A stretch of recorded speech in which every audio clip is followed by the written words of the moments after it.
Just like the thumbnail, there's two roads you can go down when you come to date in Southeast Asia. You can be in a happy relationship with the same girl, or you can turn that girl into an unhappy monster. And it's up to you how to deal with women and Southeast Asian women.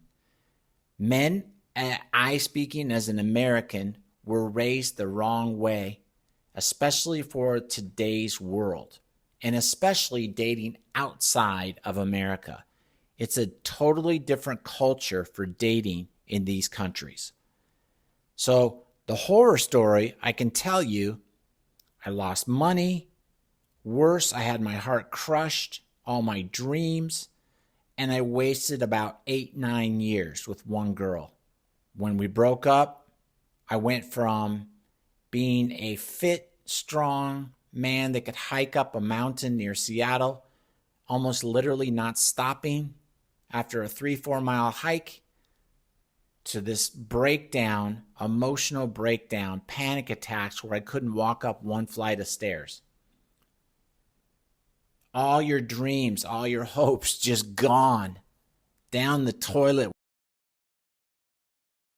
But looking back on it now, I can see that so much of this was my fault, the way I handled the situation, the way I put her on a pedestal.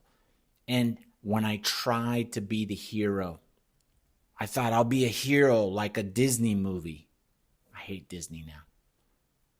And I'll save her from her tough life, and she will love me for it and take care of me, and I will support her and she'll support me. No.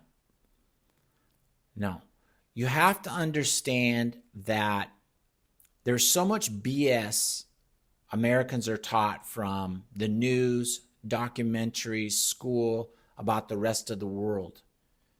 These countries are not that poor. The exception being maybe the Philippines is the poorest. But I'll put the graph up here and show you how many people are poor in these countries. You'll be shocked to know that America has more poverty in it than Vietnam and Thailand. Pretty incredible. Most of the people here grow up with air conditioning, big TVs, houses, 4-bedroom houses, four or 5 bathrooms. Yes, some of them grow up in smaller places, absolutely. But these countries are getting wealthier and wealthier as we go. Now in the country, those country girls, it's a different situation. It exists. My point is, it's not your fault that they're poor. You don't need to save them, because when you save them, they don't give a shit about you. They don't appreciate it, because you have to understand their view of America is just like our view of poor Africa. Except when you go to Africa, you're like, wow, there's a bunch of brand new skyscrapers and beautiful apartment buildings and swimming pools and malls nicer than my malls in Oklahoma. And you're like, wait, that's not what I was told. That people are starving and dying here. No, it is so much BS. And the same thing here. When you come to Vietnam, Thailand, wait till you go see the malls in Thailand. They blow anything we have away in America. The apartment I live in Vietnam blows any apartment away I've ever seen in America. I kid you not. So you do not need to feel sorry for the people that are poor here. There are poor people here. One thing I've discovered about poor people, Peru, Mexico, Colombia, most of them are poor for a reason. The only ones I feel bad for are the children. Those are the ones that my heart goes out to. They're little kids, right? And they're scrounging, dirty, or maybe just have bare minimum. Parents that drink, bad parenting. Yeah. Okay, we can't blame corporations on that. That's just bad parents. I'm not a big corporate person, but I'm just saying. Anyway, I'm getting off track. Back to this. I want to help you guys so you can understand that. You don't need to save them. Okay, it's not your responsibility. So the second thing to understand here is when you start a relationship, I don't know if you know this about women or not, but the number one thing women look for in their mate is respect. It is not niceness. Women are not turned on by nice men, right? They're turned on by strong, internally strong men. You don't have to have a strong body. They want strong inside. That's what makes them feel protected. They don't need you to be able to bench press 250 pounds. They don't care, especially Asian women. They just want to respect you, that you're strong and you will work hard. You don't have to make a lot of money. They just want you to be a worker and they can respect you.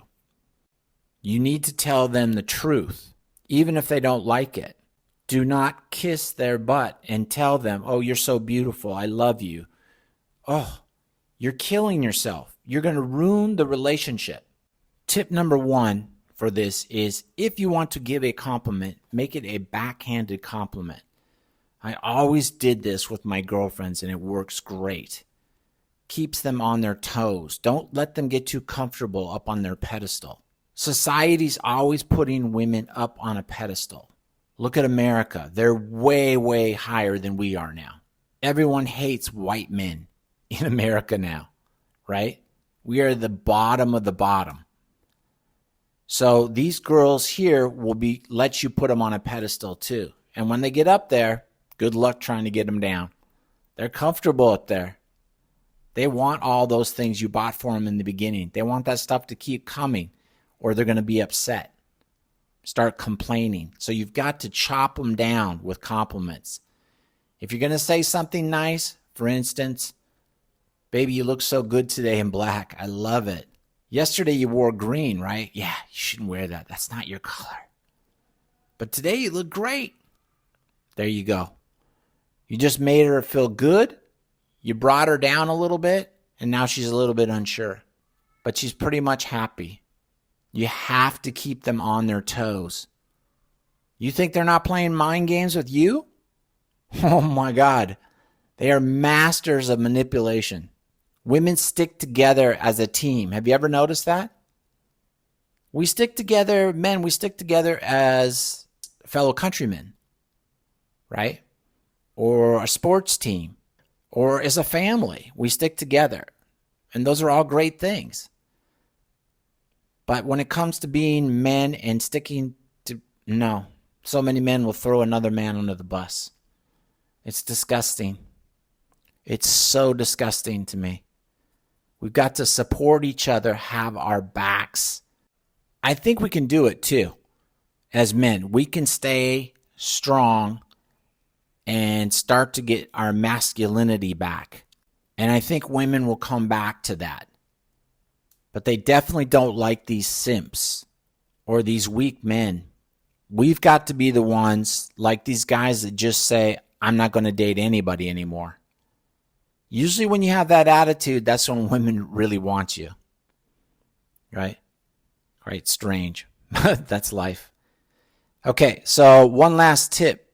In Asia, do not say to a woman, I love you. You can show them that you love them, but you cannot say it. They're not used to it. Their parents never told them that. Their brothers and sisters never told them that. They don't know what to feel when you say, I love you. No need to say it. If they ask you, do you love me? Just tell them no and laugh. So it makes them curious. I'm telling you, it's bizarre. Women are weird. But I've said this to some girls that I fell in love with in Southeast Asia.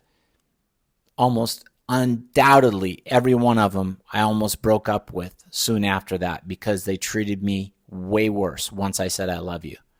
So no need to say it. You can show them, hold them close, hold them tight, do some nice, sweet things for them. I'm not saying be a jerk. I'm just saying don't go overboard. Put your foot down when they ask for something ridiculous, especially for their family. You don't have to yell. Just be strong. No, not doing it. she cries or whatever, you can get angry and say, how old are you? Right? You've got to stay strong. Keep that respect. Respect is king here. Nice is down the road. I think it's all over the world. So let's wrap this video up.